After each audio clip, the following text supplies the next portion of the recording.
અ, ગઈકાલ સાંજથી ધોરાજી અને જેતપુરની અંદર ભૂકંપના આંચકા અનુભવવાના શરૂ થયા છે.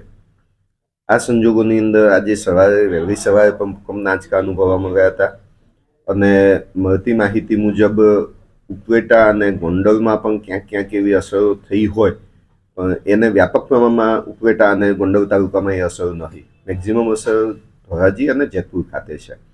આ સંજોગોમાં અત્યારની કચેરીથી મેસેજ આપવામાં આવ્યો છે અને સૂચના પાસ ઓન કરવામાં આવી છે કે સ્થાનિક કક્ષાએથી આ માટેનો નિર્ણય લેવો, મામલતદાર અને ટીડીઓ સાહેબની સંપર્કમાં રહીને નિર્ણય લેવો અને વિદ્યાર્થીઓને જ્યાં જરૂર જણાય ત્યાં રજા આપી દેવી.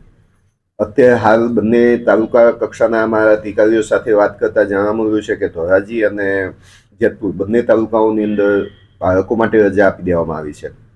શિક્ષકો શાળા કક્ષાએ હાજર રહેશે અને ભૂકંપગ્રસ્ત જે બિલ્ડિંગ હોય અથવા તો જે બિલ્ડિંગમાં ભયજનક લાગતું હોય એ બિલ્ડિંગમાં વિદ્યાર્થીઓને અમથા પણ નહીં બેસાડવાની સૂચનાઓ અમારી પહેલેથી હતી, પણ એ સૂચના ફરી અત્યારે પાસ ઓન કરવામાં આવી છે.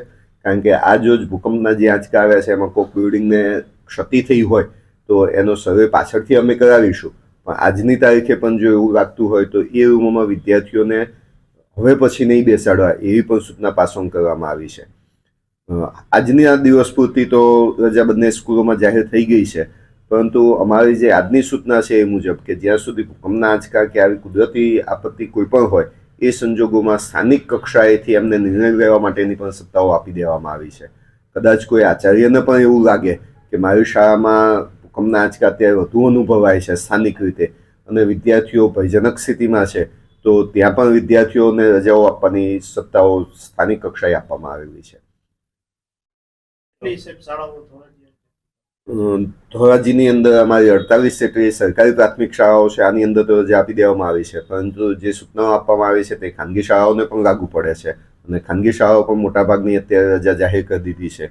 જેતપુરની અંદર ટોટલ 70 જેટલી નગરપાલિકાની 14 અને અમારી જિલ્લા કક્ષાની 56 શાળાઓ છે.